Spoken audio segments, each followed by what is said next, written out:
사회문화 02 가보자. 일반적으로 경제학에서는 경제 주체들이 거래에 관한 완전한 정보를 지니고 있다고 가정합니다. 완전 정보 상태가 성립하려면 모든 경제 주체들이 원하는 정보를 아무런 비용을 들이지 않고 얻을 수 있어야 합니다.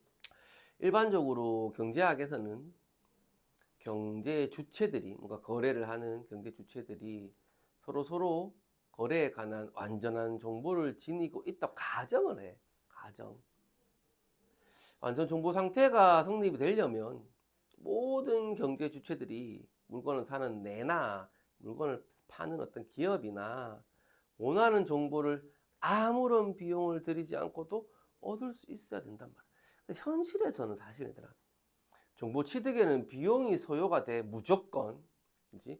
인터넷 검색을 하면 나오는데요, 선생님. 그것도 돈이 드는 거야, 얘들아. 시간이 들고, 전기세가 들고, 인터넷비를 너희가 다 내. 그러면 저는 인터넷 안 하고 이제 돌아다닐 건데요. 돌아다니는 것도 다 돈이야, 얘들아, 사실은. 실제로 너가 돈을 지급하는 건 아니지만, 너희가 너희 육체, 뭐, 체력적인 거. 하고 뭐, 동네만 돌아다니나 버스 타고 동성 넘어가도 버스비도 들고 또 집에 올라오면 또 버스비 또 드는데 뭐, 또 왔다 갔다 하다가 뭐 밥이라도 한 끼 무봐라, 뭐. 심심해가 두쫑 한개 묵고 뭐 6천원 말이 되나 6천원 그 쪼매한 게 이해가 안 되지. 맞대가리 없더만. 소요됩니다. 그러니 이 정보 취득에 관련된 비용에 뭐 돈을 많이 낼 수 있는 사람은 많은 정보를 얻을 거고 돈이 얼마 없는 사람들은 적은 정보를 얻을 수밖에 없겠지. 그러니 모든 경제 주체들은 동일하게 똑같이 안전한 정보를 가질 수가 없어. 불안전해. 더욱이 각 경제 주체마다 비용 제약이 상이하게 다르단 말이야. 양과 질의 차이가 있겠지, 그죠? 자, 이러한 게 이제 정보 비대칭 상황인데, 자, 가보자. 대표적인 정보 비대칭 상황은 거래의 한쪽이 상대방이나 상품의 특성에 관한 정보를 상대적으로 적게 가지고 그렇지. 있는 자, 경우. 예를 들어볼게. 보험회사가 있어. 보험에 가입하려는 사람에게 사고가 발생할 어떤 가능성, 뭐 어떤 병에 걸린다든지, 뭐 교통사고가 난다든지 하는, 즉 고객의 위험 수준을 알 수가 없단 말이야. 정확하게 이 사람이 지금 정확히 어떤 병을 가지고 있는지, 병은 없지만 이 사람이 우리가 모르는 뭔가 어떤 내재된 어떤 잘못된 식습관이라는 것도 있을 거고, 아니면 이 사람이 어떻게 운전을 하는지, 운전 습관이 뭐 난폭한지 뭐 얌전한지 알 수가 없어. 그럼 자, 정보가 부족한 쪽 보험회사는 역선택 문제에 직면할 건데, 역선택이란 건 정보가 비대칭적이란 말이야. 그러면 정보가 부족한 경제 주체가 정보를 많이 가진 경제 주체 중에서 바람직하지 않은 상대랑 거래를 할 거야. 정보가 부족한 경제 주체는 뭐 보험회사로 보면 될 거고, 얘들아. 정보를 많이 가진 경제 주체는 보험에 가입하려는 사람이겠지. 그 사람은 자기에 대해서 잘 아니까, 스스로에 대해서. 내가 어떤 게 안 좋은지, 내가 뭐 어떻게 운전 습관이 있는지를 안단 말이야. 바람직하지 않은 상대. 바람직하지 않은 상대라는 거는 얘들아, 사고 발생 가능성이 높다, 낮다? 높다, 그지? 높은 사람하고 거래를 할 거야. 높은 사람하고 거래를 하면 보험회사 입장에서는 보험료를 자주 줘야 되겠지. 돈을 자주 줘야 되겠지. 보험회사가 고객의 위험 수준을 정확히 판단할 수 없으니까 평균적 위험 수준을 기준으로 보험료를 책정을 할 거란 말이야. 그럼 위험 수준이 낮은 고객은 나 저 정도까지 낼 필요가 없을 것 같은데 보험료 너무 비싼데. 위험 수준이 높은 고객은 이 정도면 싼 것 같은데 나는 곧 병에 걸릴 건데 보험료를 타먹어야지 할 거란 말이야.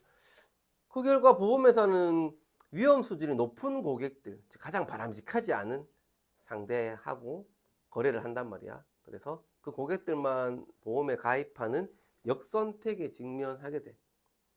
그래서 원래 예상보다 더 많은 보험금을 지급하겠지. 왜? 이 사람들은 사고 자주 날 거니까. 그러면 아씨 이 정도 받고 이렇게 많은 보험금을 지급하니까 안 되겠어 할 거란 말이야, 보험회사는. 보험료를 인상하겠지. 인상했을 때 또, 그 전까지는 내가 보험료하고 내 위험 수준하고 비슷한 것 같았는데, 보험료 올려버리니까, 내가 위험 수준이 낮은 고객이 돼버리네? 그럼 가입을 안 하겠지, 또. 그럼 가입했던 사람도 안 하게 되니까. 수준이 낮은 고객들은 계속 또 빠지겠지. 빠져나가고 이탈한단 말이야. 그런 악순환으로 계속 이어질 거야. 그럼 자, 시장 참가자들은 가보자, 현빈아. 시장 참가자들은 역선택을 방지하기 위해 다양한 방법을 모색한다. 대표적인 전략이 바로 신호 발송이다. 대표적인 전략이 신호 발송인데, 신호 발송이란 정보를 더 많이 가진 쪽이 자신 또는 상품의 숨겨진 특성을 알리는 행위. 정보를 더 많이 가진 쪽이야. 우리들이 생각해보자. 예를 들면 우리들이 자신 또는 상품의 숨겨진 특성을 알리는 거야. 예를 들어 이제 노동시장이 있단 말이야. 우리들이 노동시장에 들어갔어. 학위나 자격증이나 시험 성적 등의 교육 수준, 나 이 정도의 교육 수준을 가지고 있어요 라는 건 나의 생산성을 알리는 신호로 기능할 거야. 자, 고용주가 일정 수준 이상의 교육을 받은 구직자를 생산성이 높은 사람으로, 그렇지 않은 사람을 낮은 사람으로 판단을 하면, 즉 교육이라는 게 생산성을 알릴 수 있는 신호로 기능을 한다면 만약 이 상황에서 모든 구직자가 똑같은 교육 수준을 받은 애들이 돼. 그럼 고용주는 교육에 신경 쓰겠어, 안 쓰겠어? 안 쓰겠지. 얘도 대학 나고 쟤도 대학 나고 다 대학 나는데 신경 안 쓸 거야.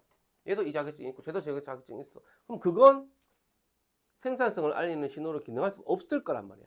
근데 지금은 그렇지 않아서 교육을 많이 받았네? 생산 높겠네.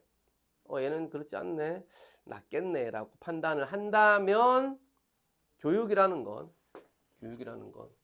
즉 생산성이 높은 구직자의 높은 교육 수준이라는 신호는 저 이렇게 생산성이 높습니다를 알려줄 수 있는 기능이 될 거고, 또 높은 임금을 받을 수 있겠지, 그지? 다른 사람들보다.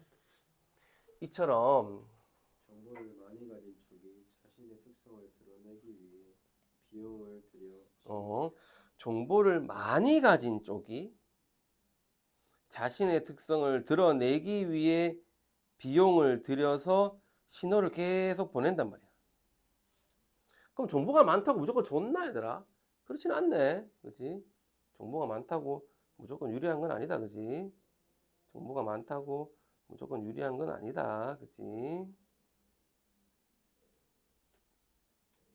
그러면 정보가 부족한 쪽은 이 신호를 관찰하여 상대방의 특성을 추론하여 거래하게 되면 어느 누구도 뭐 정보를 많이 가진 쪽이든 정보가 부족한 쪽이든 뭔가를 딱 선택했을 때 변경할 요인이 없대. 변경 안 한대. 뭐 말을 어렵게. 내가 딱 선택을 했을 때 후회 안 한대. 너 취소, 야, 너 내가 선택했는데 너 안 되겠다. 없대. 잘 없대. 그게 중요했으니까. 이게 신호 발송 균형이라는 거야. 자, 이때, 이 부분을 얼마나, 읽어보자. 이때 신호가 효과적으로 작용하기 위해 자, 교육이라는 만약 신호가 있단 말이야. 작용을 하려면, 숨겨진 특성이 우수할수록 얘들아 신호 발송 비용이 낮아야 돼. 중요한 거야. 만약에 생산성이 높은 구직자야.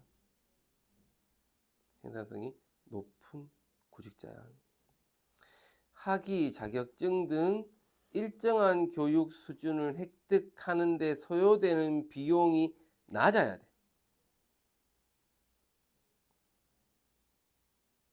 그래야 그러한 교육 수준이 구직자의 생산성을 구분하는 유효한 신호가 될 수가 있어. 말이 어려워. 일단은 만약에 비용이 똑같다면 교육을 어떤 신호 기능으로 생각을 안 할 거고, 그지?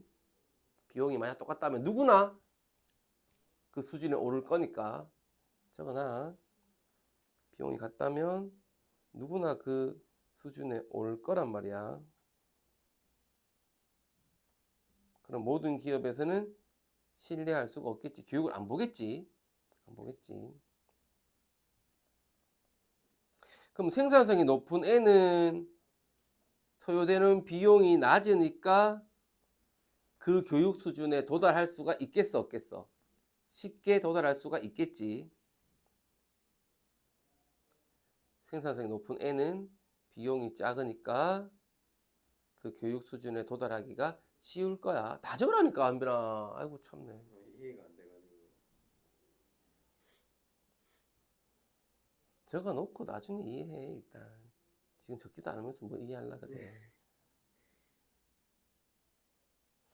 그럼 생산성이 낮은 애는 비용이 어때, 얘들아?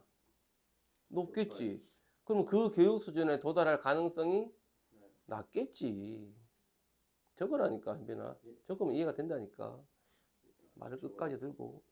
안 적었다니까, 방금 얘기한 거. 있는데 뭐라 적었는데. 생산성 이렇게 하고 화살 비용 낮춰놨는데. 생산성이 낮은 사람은 비용이 높을 거고 그 교육 수준에 도달할 수가 없을 거야. 적으라니까. 높은 것만 적어놓은 거 아니야? 예. 근데 뭘 자꾸 적었다 그래. 적으라고 하면 적으면 되지. 아이고 참네. 왜냐하면 A만 적어놓으면 A 반대로 생각 못 한다니까. 너희가 문제 풀 때 자꾸 적어봐야 머리가 생각을 해. 다시 가령 생산성이 높은 구직자일수록 학위, 자격증 등 일정한 교육 수준을 획득하는 데 소요되는 교육 비용이 낮아. 그럼 어떻게 돼? 그 교육 수준을 가지게 될 거고. 생산성이 낮은 구직자는 학위, 자격증 등 일정한 교육 수준을 획득하는 데 소요되는 교육 비용이 높을 거야. 그럼 그 교육 수준에 도달하지 못할 거야. 그러면 구직자가 생산성이 높냐, 낮냐를 판단할 때 기업에서는 교육 수준을 보면 알겠어, 모르겠어? 알겠지. 가령 생산성이 높은 구직자는 학위나 자격증 등 일정한 교육 수준을 획득하는 데 소요되는 교육 비용이 낮아. 그럼 그 그러니까 인마들은 예를 들면 대학을 나왔다고, 대학이라는 교육 수준을 성취했다고. 근데 생산성이 낮은 애들은 이 대학이라는 교육 수준을 성취를 못할 거란 말이야. 됐어? 그러니까 똑똑한 애들은 얘들아 학교랑 학원만 다니면 돼. 똑똑하지 못한 애들은 학교도 가야 되고 학원도 가야 되고 가해도 해야 되고 특강도 들어야 되고 다 들어야 된다고. 엄마가 돈이 많이 든다고. 뭐 돈이 많으면 뭐 가능할 수도 있겠지만 아무튼 우리가 일반적으로 경제적으로 봤을 때 낮은 애들은 비용이 높으니까 이 수준에 도달할 확률이 낮다고. 그럼 기업은 이 대학이라는 교육 수준을 딱 봤을 때, 인마가 이 수준에 올라왔네? 그럼 높네. 이 수준에 안 올라왔네? 인마는 낮네로 판단할 거란 말이야. 근데 동일하다면, 만약에 비용 똑같다면 높은 놈이나 낮은 놈이나 다 대학이라는 이 자격을 다 가지고 있단 말이야. 그럼 기업 입장에서는 대학을 나왔네 안 나왔네 이 대학이라는 것만으로는 인마가 높은 놈인지 낮은 놈인지 알 수가 없다고. 그러니까 낮아야 된다고. 그래야 교육이라는 게 이 신호 역할을 할 수가 있다고. 교육이든 뭐든 자격증이든 시험 성적이든 아무튼 전부 다 이해가 안 돼. 사실 이 문장만으로 한 30분 고민했네. 이제 알겠습니다. 왜 적으라고 하는 자꾸만. 그러니까 자꾸 적으라 하는 거야. 일단 적어놓고 생각해. 뭘 처음부터 이해하려고 그래. 나도 이해 못했는데 처음에.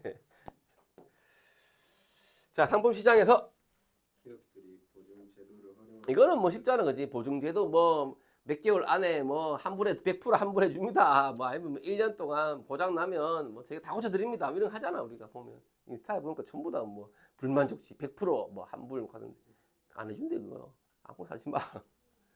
훌륭한 것도 신호 발송이니까. 왜냐하면 품질이 좋은 상품을 생산하는 기업은 긴 보증 기간을 제공하겠지, 그치? 그럼 소비자들은 아 품질이 좋구나로 우리가 어떤 판단을 할 때 신호로 작용할 수 있다고. 품질이 낮은 상품을 생산하는 기업은 긴 보증 기간을 제공하면 보증 비용이 높거든. 그동안 계속 자주 고장 날 거란 말이야. 매번 고쳐줄 수가 없어. 이런 신호를 모방이 어려워. 긴 보증 기간을 제공한다는 건 자사 제품의 품질에 대한 자신감을 표현하는 신호가 될 거고, 이는 결과적으로 소비자들의 신뢰를 얻는 데 기여를 할 거란 말이야. 자, 한편 가보자, 승우야. 정보가 부족한 쪽은 선별을 통해 상대방의 숨겨진 특성을 파악하려고 노력한다. 선별이란 정보가 부족한 쪽이 정보가 많은 상대방에게 선택지를 주고 선택지를 줄 거야. 상대방이 숨겨진 특성을 스스로 드러내도록 유도를 할 건데, 자, 보험회사가 다양한 보험 상품을 설계를 할 거야. 고객이 자신의 위험 수준에 맞는 상품을 선택을 하게 돼. 다양한 것들을. 왜냐하면 위에서 봤을 때 우리가 이런 결과가 계속 만약에 이루어진다면 질이 높은 상품이 남겠나, 질이 낮은 상품이 남겠나, 이게 계속 악순환이 되면 얘들아. 질이 낮은 상품들만 계속 남는단 말이야. 그러니까 안 된단 말이야. 그러니까 종류 자체를 여러 개로 하는 거야. 종류 자체를. 예를 들어서 건강한 사람은 보험료가 낮은 대신에 보장되는 보험금도 좀 낮은 상품을 만들어내고, 건강하지 않은 상품은 보험료가 높지만 보험금도 높은 상품, 뭐 이런 식으로 설계를 하는 거지. 그러면서 이제 위험 수준을 파악. 이 사람이 이 보험을 들었다고? 그럼 이 사람은 지금 좀 건강하네. 이 사람 이 상품을 들었다고? 이 사람은 좀 건강하지 않네를 좀 알 수 있게 되는 거지. 위험 수준을 어느 정도 파악을 한단 말이야. 또 신호 발송, 선별 외의 선택을 극복하는 또 다른 방법으로는 평판 구축이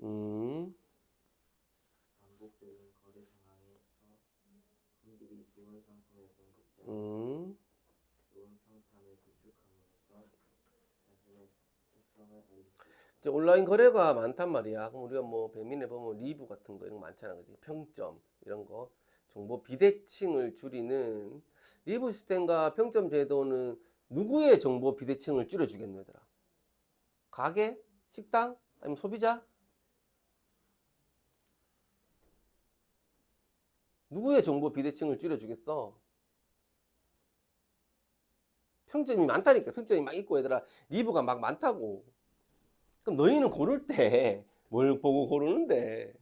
리뷰 좋은 그래. 그럼 너희가 정보가 많은 쪽이야, 적은 쪽이야? 많은 쪽. 뭘 많으면 너희가 많다는 건 잘한다는 거야, 얘들아. 이 식당의 음식에 대해서 너희가 잘 알아, 만약에. 그럼 정보가 많아, 너희가. 그럼 리뷰 봐? 안 보지. 이 식당의 아저씨가 누구고, 그 경력이 어떻게 되고, 뭐 성품이 어떻고, 뭐 음식을 만들 때 뭐 어떻게 만들지 다 알아, 너희가. 리뷰 안 보지. 굳이 왜 봐? 리뷰를 왜 보겠어, 우리가? 잘 모르니까. 진짜 맛있나? 이 식당 뭐 맛집이라 가던데 뭐 인스타에 겁나 나오는데 진짜 맛있나? 모른다고. 우리는 안 먹어봤으니까. 이 아저씨가 남자인지 여자인지 모르는데 뭐 사장이 뭐 나이가 많은지 경력이 많은지 모르잖아. 그럼 우리는 리뷰를 보는 거지. 리뷰라는 건 그 식당에 대한 정보인 거잖아, 사실 평점은.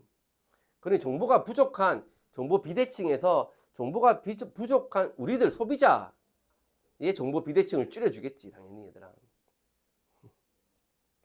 우리를 알려주는 게 아니잖아, 아저씨한테. 정보 기술의 발달을 통해 아무튼 이렇게 줄이는 것들이 많으니까 한번 보세요, 여러분.